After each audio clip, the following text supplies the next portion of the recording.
As the Pentagon defends the $25 billion price tag on the Iran war, Tehran has dropped its own $100 billion bomb, accusing Washington of hiding the real bill from American taxpayers. Iran's top diplomat is now saying the US has already blown $100 billion on this war, directly challenging the Pentagon's official $25 billion price tag as a deliberate undercount. Is Netanyahu's gamble quietly bankrupting America, as Iran's foreign minister blasts what he calls Pentagon lies and pins the runaway bill squarely on Tel Aviv's war push? With the taunt "Israel first always means America last," Iran's top diplomat turns Trump's own "America first" slogan against him, questioning whether US voters are the ones paying the price. Just as lawmakers in Washington start to question the soaring cost of the Iran campaign, a senior Iranian official has poured fuel on the fire by publicly challenging the Pentagon's math. On April 30th, Foreign Minister Abbas Araghchi claimed in a post on X that US war spending has already reached $100 billion, far above any figure acknowledged in Capitol Hill briefings. He said this number is roughly 4 times higher than the Pentagon's own estimate of $25 billion, accusing US officials of deliberately lowballing the total. Araghchi directly linked the spiraling bill to what he calls Benjamin Netanyahu's gamble, arguing that backing Israel's strategy has left Washington footing an ever-growing tab. Araghchi said, and I quote, "The Pentagon is lying. Netanyahu's gamble has directly cost America $100 billion so far, 4 times what is claimed.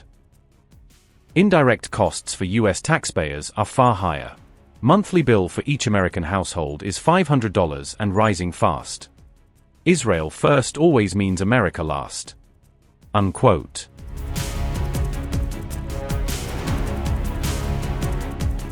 Araghchi's comments land just as the Pentagon's $25 billion price tag is coming under heavy scrutiny in Washington, with economists and senators warning that the real long-term cost could be far higher than advertised. We have not yet received from the Pentagon the costs of the war. So just for the record, we'd like to get that as soon as possible. Certainly the munitions expended, but also underreported is we've had a fair amount of equipment destroyed, including 2 C-130s with the rescue of our downed airmen. So do you have either A, cost estimate coming to us anytime soon, or B, a specific supplemental request? Thank you for that question. So approximately at this day, we're spending about $25 billion on Operation Epic Fury. Most of that is in munitions. There's part of that is obviously O&M and equipment replacement. We will formulate a supplemental through the White House that will come to Congress once we have a full assessment of the cost of the conflict. A CNN report has described the $25 billion figure as severely understated, highlighting that senior officials believe the true cost of the conflict could be much higher. According to several lawmakers and government officials, the actual cost of the war against Iran could be closer to $40 to $50 billion, especially once hidden and long-term expenses are factored in.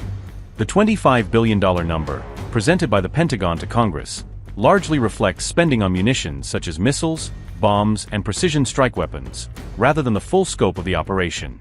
Crucially, the Pentagon's current estimate does not appear to include the full cost of rebuilding heavily damaged U.S. military bases across the Middle East, which analysts say could add billions more. Iranian strikes in the early days of the war damaged at least 9 U.S. bases across the Gulf within a 48-hour period, stretching Washington's repair and replacement requirements. The targeted U.S. military sites included bases in Bahrain, Kuwait, Iraq, the United Arab Emirates, and Qatar, underscoring how widespread the damage has been. Several high-value systems, including a THAAD battery in Jordan and similar missile defense assets in the UAE, were reportedly destroyed or severely degraded in those attacks. An American E-3 Sentry airborne early warning aircraft was also reported to have been destroyed in a strike on a Saudi airbase, compounding the financial and operational toll. The Pentagon's comptroller told lawmakers that most of the $25 billion has so far gone toward munitions, leaving the status of base repair costs less clear in the official accounting. America's War Secretary, Pete Hegseth, declined to clarify whether the cost of repairing damaged overseas installations is included in the Pentagon's $25 billion estimate, deepening doubts about its completeness. Earlier in the conflict, the Pentagon had told Congress that the war had already cost around $11 billion in just the first 6 days, illustrating how quickly expenditures can compound. The Defense Department has also requested over $200 billion in additional funding to support the ongoing war effort, covering weapons, logistics, and force structure changes. The Pentagon has acknowledged that it still lacks a complete estimate of the total damage to overseas installations, which complicates any reliable long-term budget projection. According to U.S. officials, allied nations that host American bases or share the security burden may be expected to help cover some reconstruction costs, further muddying the financial picture. Those rebuilding costs are reportedly not included in the Pentagon's proposed $1.5 trillion defense budget for fiscal year 2027, which focuses on baseline readiness and modernization rather than wartime contingencies. As a result, the full financial impact of the Iran war remains unclear, especially as the U.S. Army and other services continue to request new weapon systems and sustainment funding while the conflict wears on.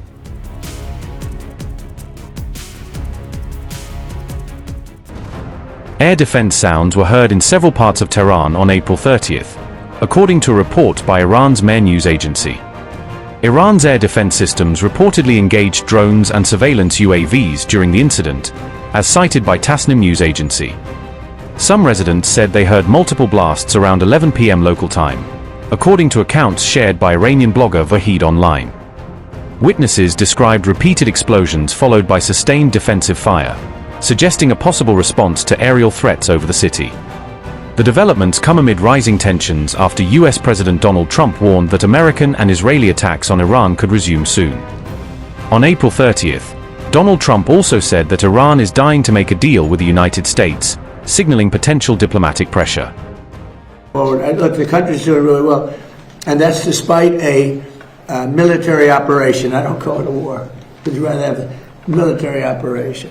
Where really, Iran is dying to make a deal. I can only tell you that. I don't want to get into the, but they cannot be nuclear. Other than that, but their Navy's gone, their Air Force is gone. Every ounce of any form of equipment practically is gone. You know, their drone factories are about 82% down, and their missile factories are almost 90% down. And many of their missiles have been knocked out. They used some, but we knocked out more than they used. And it's pretty amazing what's happened. They want to make a deal. But despite the fact that we are in what some people would call a war, we just hit a new high today on the stock market. We have S&P is through the roof. They're all. If we didn't have that B-2 bomber, if we didn't go in and do what we did, we obliterated that nuclear capacity of theirs. And so they didn't get the nuclear bomb. If we didn't do that attack, should have been done long before I came along by other presidents or by another country or something. But it should have been done long before I came along. But they are in very bad shape. They've got nothing going, including leadership. I mean, their leaders are gone. Now they have a whole new, their first string leaders are gone. Their second string leaders are gone. Now we're dealing with their third string. But we'll see what happens. Can't let Iran have a nuclear weapon. And their economy is crashing. The blockade is incredible. The power of the blockade is incredible. They're not getting any money from oil. And hopefully it can be worked out very soon. Yeah. Iran is proving to be very stubborn. The talks seem like they are stalled. Are you getting antsy to break the ceasefire? Well, I mean, I don't know what stubborn is, because really nobody knows what the talks are except myself and a couple of other people. They want to make a deal badly.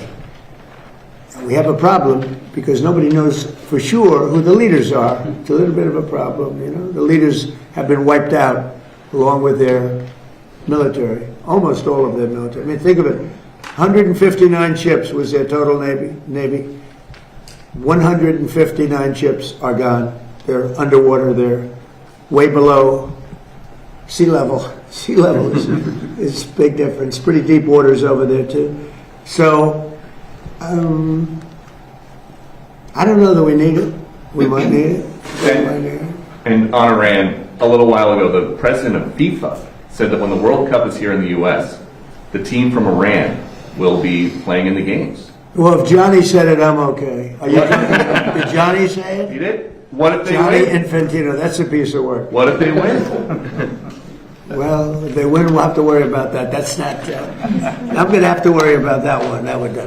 Look, you know what? Let him play well. Johnny's fantastic. He's a friend of mine, and he talked about it. I said, "You do whatever you want. You can have them. You don't have to have them.